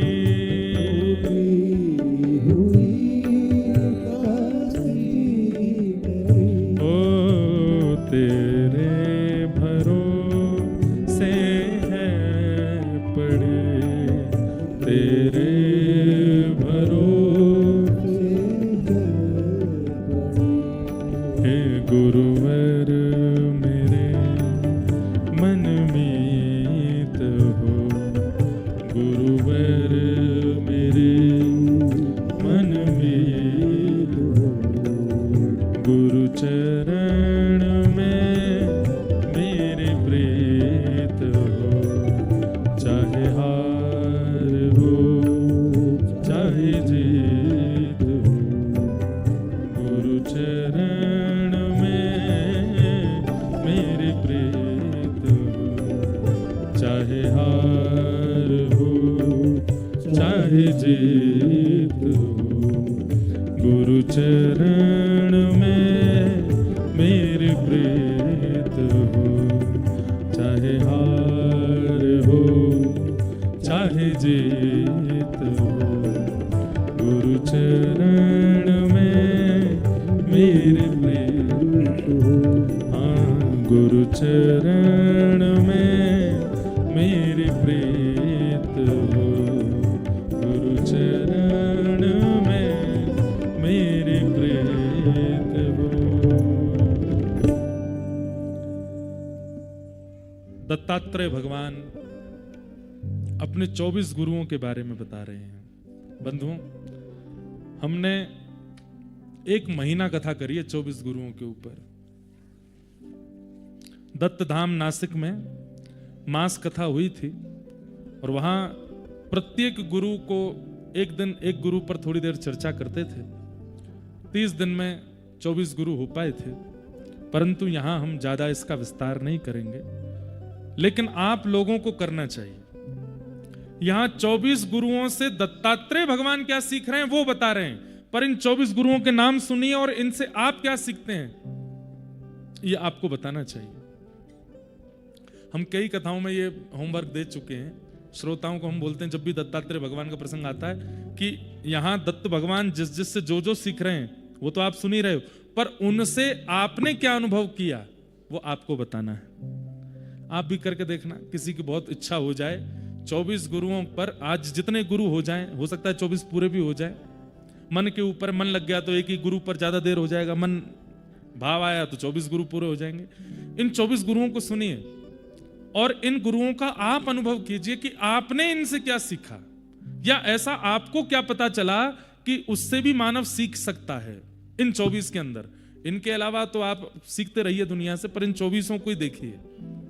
दत्तात्रेय भगवान कह रहे हैं, संत में गुरु वो राजन वह वो वृद्ध उपाश्रिता, यतो बुद्धि मुपादाय मुक्तो तामिह तंजुनु, पृथ्वी वायुराकाशम अपो अग्नि चंद्रमा रवि, कपोतो अजगरः सिंधु पतंगो मधुकृत्कजः, मधुहा हरिणो मीन पिंगला कुररोर्भक, कुमारी सर्कृतः सर्प ऊर्णनाभि सुपेशकृत। एतमे गुरुवो राजन चतुर्विंशतिरंशितान शिक्षावृत्तिभिरे तेषां वशिष्ठमिह आत्मनः। दत्तात्रेय भगवान ने अपने 24 गुरुओं के बारे में यहां बताया। राजन, मेरे ये 24 गुरु हैं। कौन कौन से? सबसे पहले पृथ्वी, वायु, आकाश, जल, अग्नि, चंद्रमा, सूर्य, कबूतर, अजगर, समुद्र, पतंगा या भौरा, मधुमक्खी, हाथी, शहद निकालने वाला, हिरण, मछली, वैश्या, कूरर पक्षी, बालक, कुंवारी कन्या, बाण बनाने वाला, सर्प, मकड़ी और भृंगी कीट। ये मेरे 24 गुरु हैं। कई तो भूल गए होंगे कौन कौन से नाम बताए। कॉपी पेन लेके बैठे नहीं, कल हमने कहा था। चलो मन में ही आप याद कर लो। अब एक एक गुरु के बारे में देखिएगा क्या कह रहे हैं। उस बात को याद रखिएगा कि उद्धव ने क्या पूछा है। उद्धव ने क्या पूछा है कि त्याग बहुत दुष्कर है, ये कैसे हो सकता है। तब भगवान ने 3 मार्ग बताए हैं, या तो सेवन ही ना किया हो, या अति सेवन कर लिया हो, या मध्यस्थ बताया, गुरुजनों के यहां बैठ करके उनसे ज्ञान लेकर के अनुभव करके उसका त्याग कर दिया हो। ये तीसरा मार्ग है। आप संसार के विषयों से मुक्त कैसे हो सकते हैं? ज्ञान मार्ग से। और श्री दत्तात्रेय भगवान यहां अपने 24 गुरु बता रहे हैं। सबसे पहले गुरु का नाम है पृथ्वी। तोड़ी। पृथ्वी से मैंने क्या सीखा? इधर देखिए सब लोग। दत्तात्रेय भगवान कहते हैं मैंने पृथ्वी से क्या सीखा? धैर्य, सहनशीलता। पृथ्वी के समान सहनशील कोई नहीं है संसार में। आवाज आ रही है? गड्ढा किया जा रहा है पृथ्वी में। हमें कोई जरा सी मच्छर भी काट जाता है तो लेके आते हैं, बोले रुक जाओ बाद में बात करेंगे, पहले इसकी हत्या कर दें। लेके बैठे रहेंगे, जैसे ही आया मर गया। अब बताओ क्या कह रहे थे? काट रहा है हमको। ये पृथ्वी और ये पर्वत पता है क्या है? ये पर्वत पृथ्वी के मुखमंडल है, केश हैं। और हम लोग क्या नहीं करते इस पृथ्वी पर? कितना भार बनाते हैं, कितना भार धर देते हैं, कितने गड्ढे करते हैं, कितना कुछ नहीं करते इस पृथ्वी का, लेकिन सदैव सहनशील रहती है। सिंचन करते हैं, एक प्रकार से बोरिंग करना, उससे जल निकाल निकाल करके पीना, हम एक प्रकार से पृथ्वी का सिंचन ही तो कर रहे हैं। और खेतीबाड़ी करना एक स्वरूप होता था, लेकिन अब तो जबरदस्ती औषधियां डाल करके जबरदस्ती उपजाऊ बनाते हैं पृथ्वी को। एक प्रकार से कह दिया जाए तो जैसे बाल उड़ गए, अब जबरदस्ती डलवा रहे, वो क्या बोलते हैं उसको, हेयर ट्रांसप्लांट करवा रहे हैं, सुई नोच नोच के। अब भाई शरीर है, शरीर अपनी गति से चलता है, आप भले ही उड़ गए हो, अब उसमें जबरदस्ती सुई डलवा, शरीर को तो पीड़ा होती है। और कई लोगों के शरीर की पीड़ा फिर वो दिखने लगती है, वहां तो बाल आ जाते हैं, पर अन्य अंगों पर वो दिक्कतें प्रकट कर देता है। सबसे पहला गुरु मैंने पृथ्वी को बनाया, और पृथ्वी से मैंने सीखा कि पृथ्वी धैर्यवान होती है, बहुत सहनशील होती है। व्यक्ति को अगर अपने जीवन में परमानंद का अनुभव करना है तो सहनशील बन जाए। ये सब परमानंद की प्राप्ति के लिए बता रहे हैं, जो उद्धव की इच्छा है। सहनशील, धैर्य है पृथ्वी में, वो अपना धैर्य कभी नहीं तोड़ती, कैसी भी स्थिति। एक बात बताएं आपको, पृथ्वी को, चलिए ये तो बाहर की वस्तु हैं जिसको हम देख रहे हैं, सब लोग इधर देखिए ध्यान से। पृथ्वी को सबसे कम भार किसका लगता है?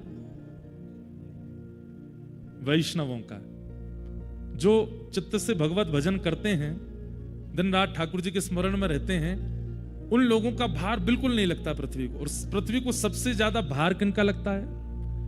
विषयी और झूठे लोगों का। झूठे लोग जब झूठ बोलते हैं और अत्यंत झूठ बोल करके पृथ्वी पर विचरण करते हैं तो पृथ्वी की चीख निकलती है कि इसका भार मुझसे सहन नहीं हो रहा है, लेकिन फिर भी वो सहती है, सहनशील बनी रहती है। मैंने पृथ्वी से सीखा उसको सहनशील होना चाहिए। पृथ्वी का एक अंग है पर्वत, और मैंने पर्वतों से क्या सीखा? स्थिरता।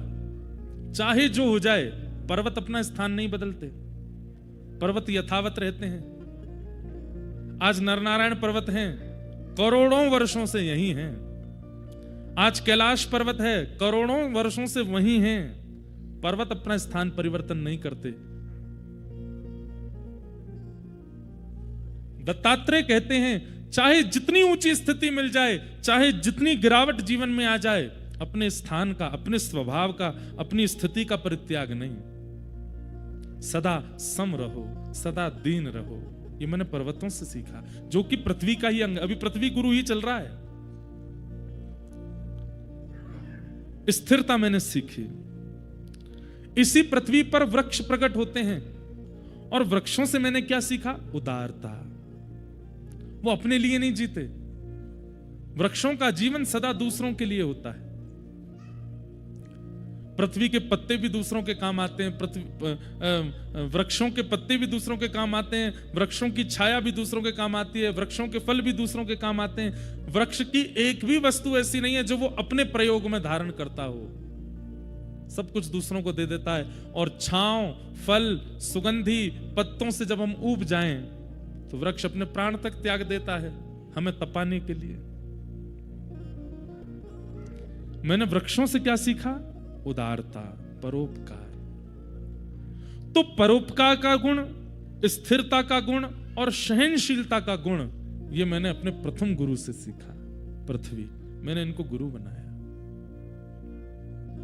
पृथ्वी का एक गुण और होता है, कितना भी गड्ढा कर दो और गड्ढा करके छोड़ दो, 5 साल बाद, 10 साल बाद, 20 साल बाद, 100 साल बाद गड्ढा अपने आप भर जाएगा।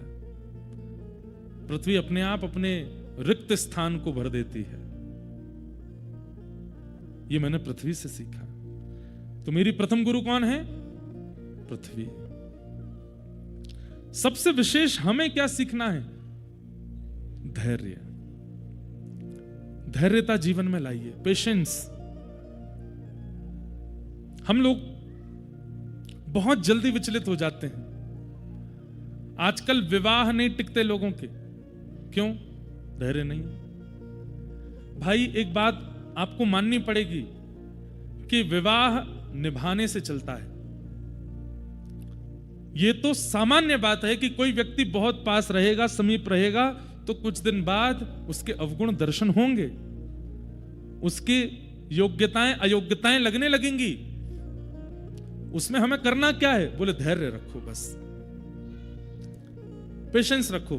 धैर्यता पूर्वक निर्वहन करते चलोगे, करते चलोगे, करते चलोगे, कुछ समय व्यतीत करोगे, उसके बाद आदत हो जाएगी। एक बात लिख लीजिएगा, आदत जिसकी होगी वही अपना विवाह निभा पाएगा। विवाह करते समय यह बात निश्चित कर लीजिए कि इनकी आदत हमको डालनी है, तो ही विवाह चलेगा। और जो व्यक्ति आदत नहीं डाल सकता, नहीं चलेगा। ये आप लोगों को नहीं कह रहे हैं, आज के युवाओं को बता रहे हैं हम। पाणिक ग्रहण संस्कार का एक प्रकार से अर्थ है आदत संस्कार। वो आदत डालनी है आपको उनकी। अब ये चाहे जैसे भी है, निभाना है। और जिस दिन आदत हो गई, आपका विवाह चलेगा।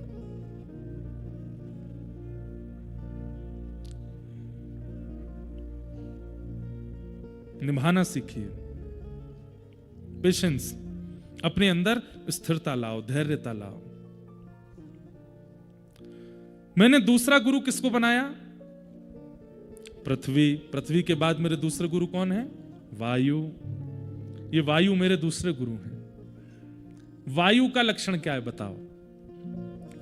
वायु का सबसे बड़ा लक्षण क्या है? वो सुगंधित स्थान से निकलती है तो सुगंध को ले लेती है, लेकिन बहुत देर तक सुगंध को धारण नहीं करती। वो दुर्गंध युक्त स्थान से निकलती है तो दुर्गंध को भी उठा लेती है, लेकिन बहुत देर तक दुर्गंध को धारण नहीं करती। चाहे सुगंध हो चाहे दुर्गंध हो, दोनों स्थानों से निकलने के बाद वायु अपने पुनः रूप में आ जाती है। क्या? ना तो दुर्गंध है ना सुगंध है, उसका कोई स्वरूप विशेष नहीं है। मैंने वायु से सीखा कि जीवन में सुख आवे तो सुख की सुगंधी कुछ दिन अपने अंदर धारण करे, लेकिन थोड़ी देर बाद फिर सम हो जाए। जीवन में दुख आवे तो दुख की दुर्घटनाओं की दुर्गंध को भी कुछ समय तक तो धारण करे, पर कुछ समय बाद फिर सीमित हो जाए। कई लोग सुख की स्थिति में आते हैं और फिर उस सुख की सुगंध को सदा बरकरार रखना चाहते हैं। वो नहीं हो सकता, आपको वायु की तरह बनना पड़ेगा, अपने स्वरूप का परित्याग नहीं। इसका दूसरा अर्थ ऐसे भी है कि मैं किसी विशिष्ट व्यक्ति से मिला तो उस विशिष्ट व्यक्ति का रंग मुझ पर चढ़ा, लेकिन जैसे ही मैं थोड़ा आगे गया मैं सामान्य हो गया। मैंने उसके प्रभाव को अपने ऊपर ज्यादा हावी नहीं होने दिया। मैं किसी दुर्जन व्यक्ति से मिला तो उसका प्रभाव, उसने खूब प्रयास किया कि वो मेरे ऊपर अपना असर डाले, परंतु थोड़ी देर बाद मैंने उसका असर भी अपने ऊपर नहीं होने दिया, मैं अपनी समरसता में रहा। ये मैंने वायु से सीखा कि वायु दुर्गंध और सुगंध दोनों को उठाती जरूर है पर धारण नहीं करती। वायु यदि सुगंध को धारण कर ले तो वायु की महिमा और ज्यादा हो जाएगी, लेकिन फिर भी वायु सुगंध को धारण नहीं करती। कुछ समय व्यवस्थित करने के बाद उसका त्याग कर देती है। इसका मतलब क्या है? वायु की किसी में आसक्ति नहीं है। यह निरासक्ति का गुण मैंने वायु से सीखा, वो किसी में आसक्त नहीं होती।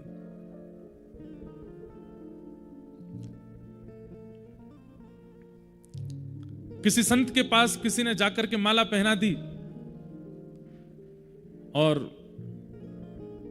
उस संत ने उसकी अति प्रसन्नता नहीं की, तो सामने वाले व्यक्ति को मन में होने लगा मैंने इतनी महंगी माला पहनाई और ये मेरी प्रशंसा नहीं कर रहे हैं। लेकिन तभी किसी ने आकर के गाली भी दी, संत ने उसका भी कोई तिरस्कार नहीं किया। तब माला पहनाने वाले को लगा नहीं, ये व्यक्ति ही सम है, मेरे द्वारा प्रदत्त की गई माला या किसी के द्वारा प्रदत्त की गई गाली, उससे इन पर कोई असर नहीं हुआ।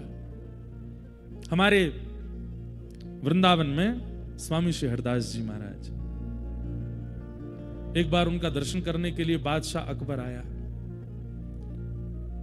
तानसेन ने कहा कि बादशाह बनकर के जाओगे तो हमारे गुरुजी नहीं मिलेंगे, अपना रूप बदल करके चलो। तो बादशाह अकबर तानसेन का तंबूरा उठाने वाला बनकर के गया। जैसे ही स्वामी श्री हरदास जी महाराज के सन्मुख पहुंचे, स्वामी जी महाराज जैसे ही गाने लगे, तानसेन ने मना किया था अकबर को कि वाहवाही मत करना, हमारे गुरुजी को वाहवाही करने वाले अच्छे नहीं लगते।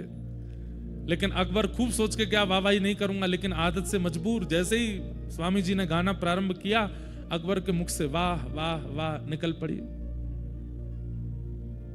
तुरंत स्वामी श्री हरदास जी ने नेत्र खोलकर, कौन है ये? इसके स्वर से पता लगता है कि कोई मुगल सल्तनत का व्यक्ति है। ए तानसेन, किसको लेके आए हो? बोले महाराज जहां पना अकबर हैं, हिंदुस्तान के इस वक्त राजा हैं। मैंने इनसे कहा कि राजभेष में जाओगे तो गुरुजी नहीं मिलेंगे, तो तंबूरा उठाने वाले बन के आए। स्वामी जी खूब हंसे, बोले चलो संत दर्शन के लिए दीन तो बना। अकबर ने कहा आप मेरा रूप पहचान ही गए हैं, तो अब मुझे थोड़ी आपकी खिदमत करने दीजिए। स्वामी जी बोले इन सब की हमको आवश्यकता नहीं। बोले नहीं, मैं आया हूं आपके द्वार पर, कुछ तो करूंगा। स्वामी जी बोले अब तेरी जो इच्छा हो कर ले।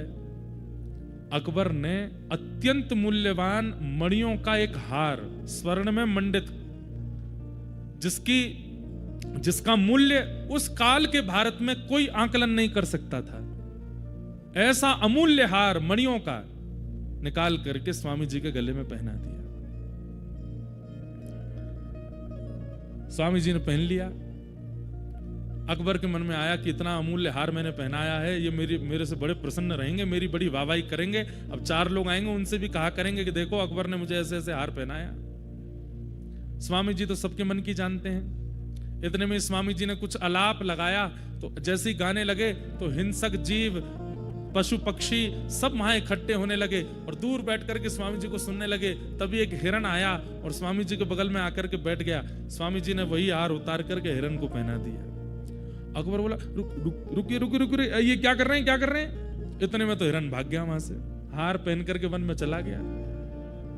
अकबर बोला राम नाम, ये कैसे व्यक्ति हैं? इतना महंगा हार, इतना अमूल्य हार, अरे आपको नहीं चाहिए था तो मुझे ही वापस कर देते, मैं अपनी रानियों को दे देता, किसी और को दे देता।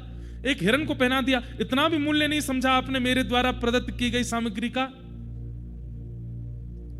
स्वामी जी बोले बैठ जा, बहुत देर रह गई है तो बोलते बोलते मन में यूं ही विचार करके आयो कि तेरी प्रशंसा करेंगे हम, रुक जा। फिर कुछ गाया तो जैसा वो हिरण था ऐसे असंख्य हिरण प्रकट हो गए और सब हिरणों के गले में वही हार था जो अकबर ने पहना है। और बोले सुन देख सबन के गले में हार हैं? बोले हाँ। वैसा ही हार है जैसा तैने पहना है? बोले हाँ, लेकिन शर्त ये। बोले क्या? अब तू जा अपनो वारो हार ही लेके चलो जाए, यहाँ तेरो वारो कौन सा ढूंढ ले। अकबर समझ गया, बोले कि ये सामान्य नहीं है भैया, संसार के अत्यंत उपलब्धि देने से इनको खरीदा नहीं जा सकता, ये ठाकुर जी के हो चुके हैं। तो वायु से मैंने क्या सीखा कि सुगंधी कभी तुम्हारा मोल तुम्हें खरीद ना ले, तुम्हारे ऊपर आधिपत्य ना बना ले, और कभी दुर्गंध भी तुम्हारे ऊपर आधिपत्य ना बना ले। तुम सदा अपने रस में रहो। यहां पर सुगंध का अर्थ सात्विक रूप में नहीं है, तामसिक रूप में। सुगंध का अर्थ मतलब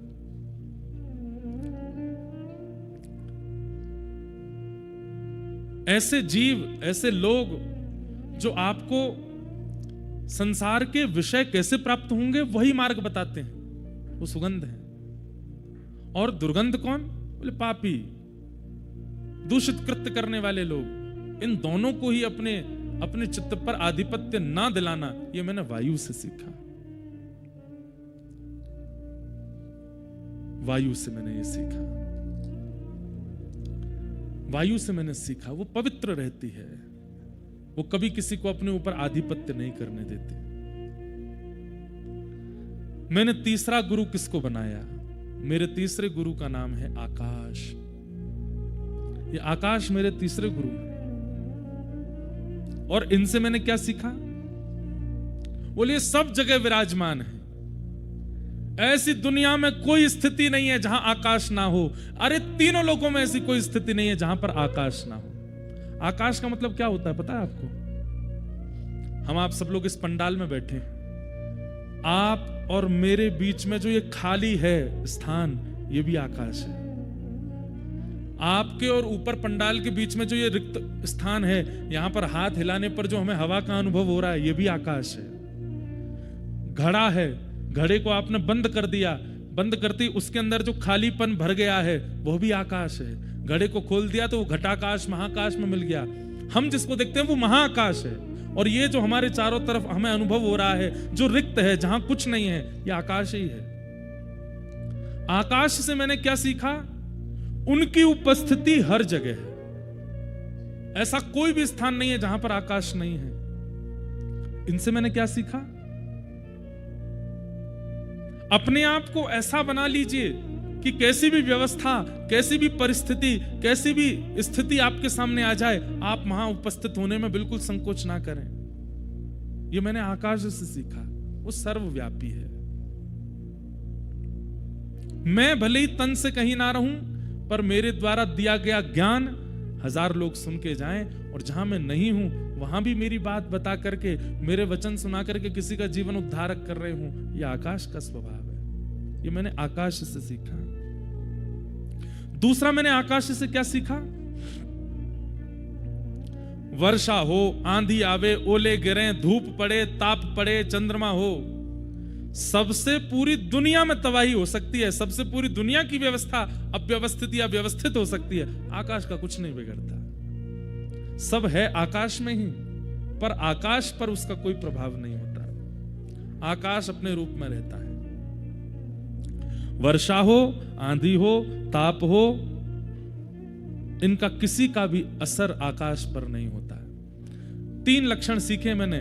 पहला लक्षण क्या सीखा? सर्वव्यापकता। दूसरा लक्षण क्या सीखा?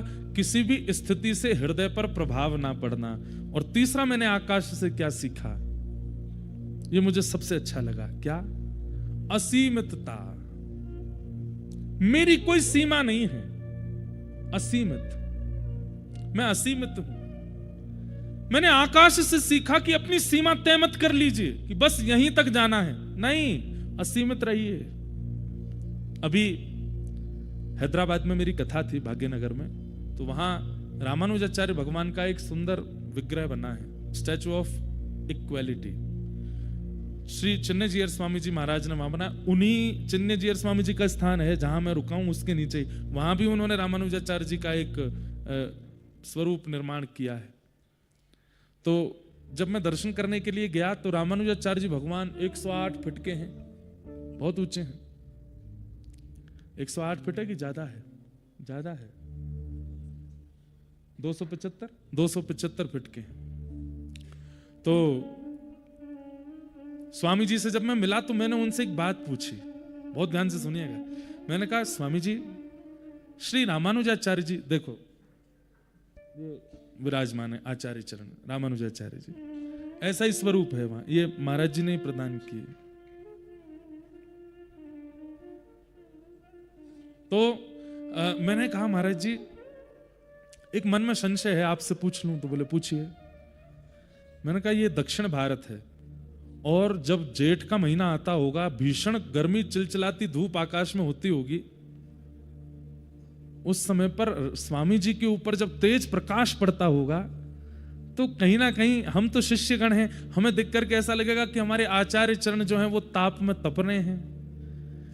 तो आपने ये स्वरूप ठाकुर जी आचार्य चरण का बनवाया, एक सुंदर छत्र भी बनवा देते ऊपर। आहा, कितना सुंदर उत्तर दिया। बोले नहीं, हम शिष्य हैं, हमारा स्वभाव होना चाहिए कि हमारे आचार्य की ऊंचाई असीमित हो। हम छत्र लगा करके उसको रोक ना दें, हम छत्र लगा करके उसको सीमित ना कर दें। हमारा तो भाव ऐसा होना चाहिए कि हमारे आचार्य चरण जितने हो सके आकाश की ओर प्रस्थान करते रहें, जितनी हो उनकी दिशा दसों दिशाओं में फैलती रहे, कीर्ति असीमित हो। उत्तर सुनकर के मेरा मन बड़ा प्रसन्न हुआ। ये एक ऐसा उत्तर था जिससे मतलब प्रश्न करने वाले के चित्त को ठंडक मिल गई, मैं आनंदित हो गया। आज दत्तात्रेय भगवान कहते हैं, मैंने आकाश को गुरु बना करके क्या सीखा? असीमितता। चाहे भक्ति मार्ग में भी हो, उसकी एक सीमा निश्चित नहीं होनी चाहिए। चाहे आप ज्ञान मार्ग में हो, उसकी भी कोई सीमा निश्चित ना हो। आप वैराग्य मार्ग के हो, उसकी भी कोई सीमा निश्चित ना हो। और आप संसारी मार्ग के हो, उसमें भी सीमा मत रखो, उसमें भी असीमित रहो। धन कमाना है, कितना कमाना? असीमित कमाओ। नाम ऐश्वर्य यश कमाना, कितना कमाना? असीमित कमाओ, सीमा मत रखो। जो व्यक्ति सीमा निश्चित कर लेता है, कहीं ना कहीं उस व्यक्ति को अपने जीवन में बहुत कुछ उतार चढ़ाव अनुभव होते हैं। पर जिस व्यक्ति की कोई सीमा नहीं है, चलते जाना है। एक बात बोले आपको, अगर व्यक्ति को ना पता हो कि गिरिराज जी की परिक्रमा 22 किलोमीटर की है, तो 22 किलोमीटर चल जाएगा, उसको कुछ नहीं होगा। उसको पता है कि 22 किलोमीटर की है, इसीलिए 18 किलोमीटर बाद, अरे कितनी और रह गई, अभी 3 किलोमीटर और है, अभी कितना और रह गया, कितनी दूर और है। सीमा पता है, इसलिए सीमा के नजदीक आने पर पीड़ा का अनुभव होने लगता है। आज आप धन कमा रहे हैं, मान लीजिए आपने सीमा निश्चित कर ली, इतना धन मुझको कमाना है, तो आपको उतार चढ़ाव, हानि, लाभ सबका अनुभव होगा। इसने मुझे बुरा कर दिया, अरे देखो मेरी यहां रुकावट आ गई, अब यहां मैं रुक गया, अब मेरी स्थिरता आ गई, अब इसने मेरे साथ छल कर दिया, कपट कर दिया, अब मेरे साथ बुरा कर दिया, मेरा समय खराब आ गया। क्यों? अब आपको यह लग रहा है सीमा आने वाली है और जाते जाते रुक जाता हूं। लेकिन असीमितता होगी, सीमा ही नहीं है, तो जीवन में आने वाली दुविधाओं से लगेगा क्या, ठीक है आ जाओ, तुमको भी आना, तुम भी आ जाओ, चल तो रहेंगे, राह ही हैं हम तो, राह के चलना हमारा काम है, चलते रहेंगे, कमाते रहेंगे जब तक कमाना, कोई सीमा तो है नहीं। किसी भी क्षेत्र में आप हैं, चाहे भक्ति के पथ पर हैं, चाहे ज्ञान के पथ पर हैं, चाहे धन के पथ पर हैं, चाहे वैराग्य के पथ पर हैं, असीमित रहो, सीमा निश्चित मत करो। ये मैंने आकाश से सीखा। आकाश की कोई सीमा नहीं है।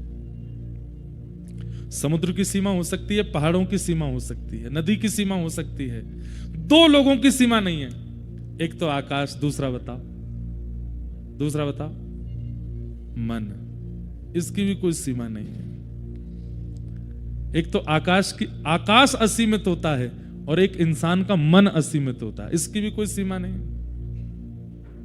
आजकल के लड़का लड़की 10-10 लोगों से संबंध रखते हैं, बेचारे वो ऐसा सोचते हैं कि ये निराश्रित हैं, हम आश्रय नहीं देंगे तो कहां जाएंगे, बेचारे भटकेंगे। ये मन कैसा है हमारा, कितने लोगों को बैठा लो इसमें, कितने भी लोगों को बैठा लो, कितनी भी सामग्री बैठा लो, कितनी भी दुनिया बैठा लो, अरे महाराज पृथ्वी कम पड़ जाएगी आपकी, पूरी पृथ्वी परिक्रमा खड़े आओ, पूरी पृथ्वी को भी मन में बैठा लो, तब भी मन कहेगा अभी भी खाली हूं मैं और कुछ। अब अमेरिका में लोग बाग जाते हैं स्पेस उसमें बैठ करके जाते हैं, ऐसा मैंने सुना, 15-20 मिनट के लिए जाते हैं, फिर लौट के वो वापस आ जाते हैं। लोग वहां तक भी घूमे आए, उनसे पूछ लो अब मन भर गया तुम्हारा, अब तो कुछ नहीं चाहिए? नहीं, अभी तो मन में बहुत जगह है। कभी कभी ऐसा लगता है कि हो सकता है कि करोड़ों खरबों वर्षों बाद शायद आकाश की भी एक सीमा मिल जाएगी, लेकिन मन की सीमा तब भी नहीं मिलेगी। मन असीमित है। पर मन किस चीज में असीमित है? यही मन सीमित भी हो जाता है कभी कभी। कब होता है सीमित? जब नाम जप करने बैठना हो। कितनी नाम करने हैं? बोले 16 माला करो। 15 में ही मन कहता बस अब जगह नहीं बची, कर दो पूरी, अब तो भर गया मैं पूरा, अब और कितनी करोगे? 16 माला होते ही किसी के मन में आता ही नहीं कि 17 भी करनी है, मन कहता जगह ही नहीं है, अब कहां करोगे। मतलब जिस मार्ग से व्यक्ति की बुद्धि को सुधरना हो, जिस मार्ग पर व्यक्ति का सुधराव होना हो, वहां पर मन सीमित हो जाता है। और जिस मार्ग से व्यक्ति को महापापी बिगड़ैल बन जाना हो, यह मन अपनी असीमितताएं खोल देता है, आकाश की तरह हो जाता है। बंधुओं, ये ज्ञान मार्ग क्या करता है? ये ज्ञान मार्ग संसार के विषयों में तो मन को सीमित बना देता है और ठाकुर जी के भजन और ज्ञान में असीमित कर देता है। हमेशा यही लगेगा अभी तो कुछ पाया नहीं, अभी तो कुछ मिला नहीं, अभी तो कुछ किया नहीं। मैंने आकाश से सीखा कि मन ऐसा होना चाहिए जिसकी कोई सीमा नहीं, पर वो असीमित तक कहां हो ये गुरु बताएंगे। क्योंकि आज तो हमारी स्थिति ऐसी है कि हम संसार के विषयों में असीमित रहते हैं, पर गुरु कृपा करके ठाकुर जी के भजन में असीमित बनाते हैं।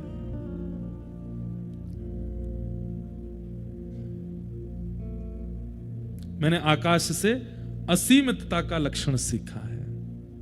असीमित। अब मैंने अगला गुरु गिनते जाओ, कितने हो गए? 3 हो गए। इन सब गुरुओं से आप क्या सीख रहे हो वो भी आप लिखते जाओ कहीं ना कहीं, उसमें वो भी अनुभव करते जाओ। आप भी सोचिएगा आकाश में और क्या सीख रहे हैं हम, आकाश से और हमें क्या मिल रहा है, वायु से हमने और क्या सीखा, पृथ्वी से हमने और क्या सीखा। ये सब आप भी अनुभव करते रहिए। और क्या ऐसा है इनमें जो हमें सिखाता है? भगवान उद्धव को सुना रहे हैं और दत्तात्रेय यदु महाराज को सुना रहे हैं। मैंने अगला गुरु किसको बनाया? बोले मेरे चौथे गुरु का नाम है जल। क्या? जल। जल का लक्षण क्या है? जल का सबसे पहला लक्षण पवित्रता। जल पवित्र होता है। जल का, अच्छा देखो, कितना भी मैला जल क्यों ना हो, उसको रख दो थोड़ी देर रखने के बाद मैल नीचे आ जाएगा, जल अपनी पवित्रता को धारण कर ले। आप कहोगे महाराज जी नहीं, हमने तो खूब कीचड़ मिला दी, बैठे ही नहीं रही। अब जल खत्म हो गया, कीचड़ ज्यादा है, लेकिन जल अपने अस्तित्व में होगा तो कीचड़ को नीचे कर देगा, गंदगी को नीचे कर देगा। उसका स्वभाव है, वो अपवित्र रह ही नहीं सकता, वो सदा पवित्र रहता है।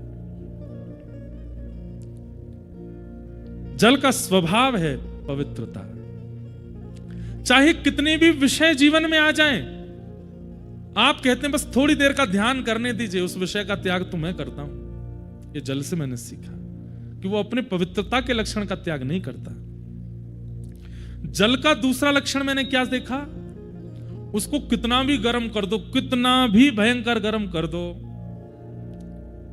जैसे ही गर्म ताप से उसको दूर करोगे अपने आप ठंडा हो जाएगा। अच्छा, जल से मैंने क्या सीखा? गर्म करना पड़ता है, ठंडा करना नहीं पड़ता, ठंडा अपने आप हो जाता है। मतलब किसी के क्रोध से, किसी के युद्ध से, किसी के लड़ने से, किसी की बातों से सामने वाले को गर्म कर दिया जाता है। पर हम लोग ऐसे हैं कि ठंडा भी हमको कोई आगे करे तो ही होते हैं। कोई आकर के मनावे, फुसलावे, हाथ पांव जोड़े, क्षमा मांगे, चरण वरण पकड़े, थोड़ी बलैया वलैया ले ले, थोड़े मन वांछित की इच्छा पूरी कर दे, तब हम ठंडे होते हैं। पर मैंने जल से क्या सीखा कि जल शीतल होता है, उसका स्वभाव शीतल है। उष्णता जल का स्वभाव नहीं है।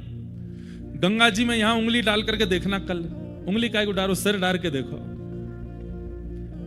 ऐसे जाना घाट पे, गंगा जी की लहर जा रही होगी, उसमें जरा सा मुंह बोर के देखना अपना, थोड़ी देर के लिए वैकुंठ के दर्शन होंगे आपको। कितनी देर तक तो यही नहीं पता चलेगा नाक यहां आ गई है कि आंख नीचे चली गई है, इतनी शीतलता है। लेकिन इसी शीतलता का अनुभव आप ऋषिकेश में भी करोगे, हरिद्वार में भी करोगे, और आगे चलते चले जाओ, कानपुर पहुंच जाइएगा, काशी पहुंच जाइएगा, और आगे प्रयागराज पहुंच जाइएगा, और आगे चलते चले जाइए, गंगा सागर में भी जाकर के आप अनुभव कर सकते हैं कि जल शीतल ही है, क्योंकि जल का स्वभाव शीतल है। आप उसको गर्म करेंगे तो आपको पात्र में लेना पड़ेगा, साथ हीटर लगाना पड़ेगा, तब जाकर के ही वो उष्णता को प्राप्त होगा। मतलब हम आपको एक टास्क दे रहे हैं, चलो आज अभी कितने बज रहे हैं, 6:01 हो रहा है। कल शाम 6:01 तक ऐसे ही रहना है आपको, गुस्सा में मुंह बनाए रखो, क्रोध में ही रहो, किसी से सीधे मुंह बात मत करो, और बस गुस्से में ही रहो, चिल्लाते रहो, फटकारते रहो, इसी भाव में रहो। संभव है? नहीं, असंभव है, वह असंभवता है। लेकिन आपसे कह दिया जाए कल 6:02 तक प्रसन्न मुद्रा में रहो, मंद मंद मुस्काते रहो, यह संभव है। इसका मतलब क्या है? जो जल का स्वभाव है वही हमारे चित्त का स्वभाव है, उसमें कोई परिवर्तन नहीं है, एक स्थिति, एक रास्ता है। ये मैंने जल से सीखा। पधारे महाराज।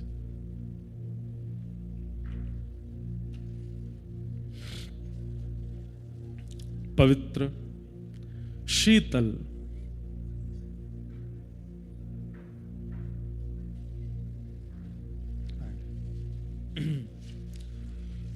श्रीमन्नारायण